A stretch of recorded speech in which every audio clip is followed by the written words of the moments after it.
Hey, what's up? This is your boy, Big Doula, here at the Lorekings, How to Become a Writer series.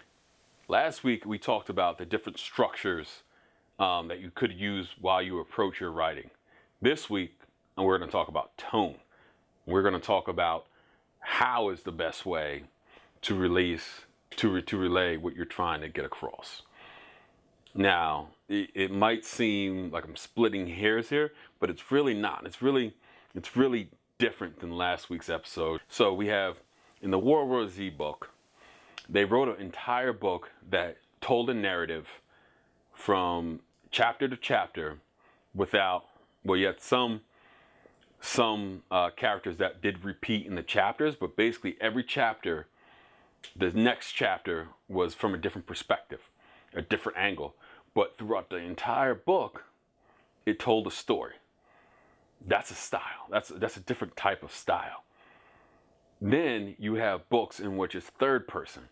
Then you have books in which it's first person.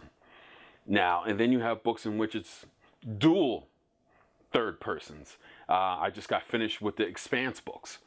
Almost every one except for the first one starts from 4 different third person perspectives, and then all the characters always come together at the end, and you get this broader, deeper story arc and perspective because you got it from 4 different angles, the same event from 4 different angles.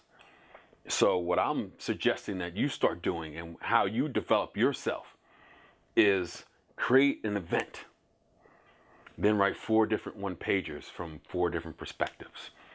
Maybe it's like you have the perspective of the police officer, the perspective of the anti-hero. Maybe there's a villain. Maybe it's almost like if you just watch the Daredevil series on Netflix, same way. You had Elektra's perspective, you had Daredevil's perspective, you had Punisher's perspective. All of them different. All of them had different codes. All of them saw the same event differently.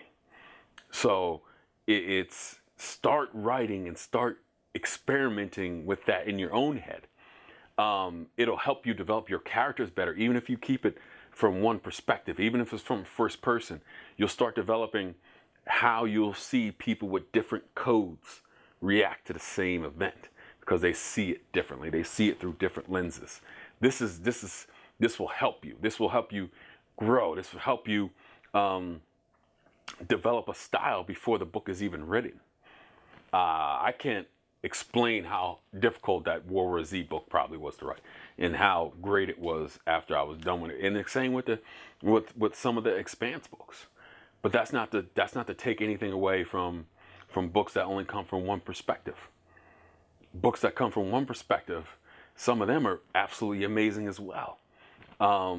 It's just I can't think of one off the top of my head right now, or I'm going to come up with it later on tonight when I'm trying to go to sleep, when your mind starts firing up. But this is where we're at. This is the exercise that the brain needs to get to a really good point, to get to a really good place.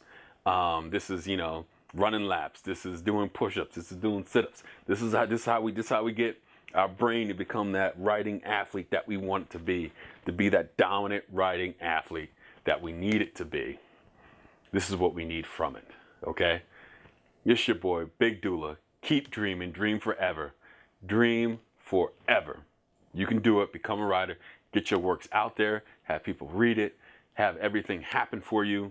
I can't wait until people start writing me and telling me that they watched the series and they started doing it, and then now they got their first book out, first short story out. Watch, like, subscribe, comment to the channel. Peace. Hey, what's up? This is your boy, Big Doula, here at the Lorekings, How to Become a Writer series, talking about structure and development.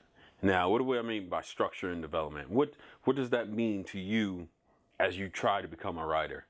When I talk about structure, I mean the exact flow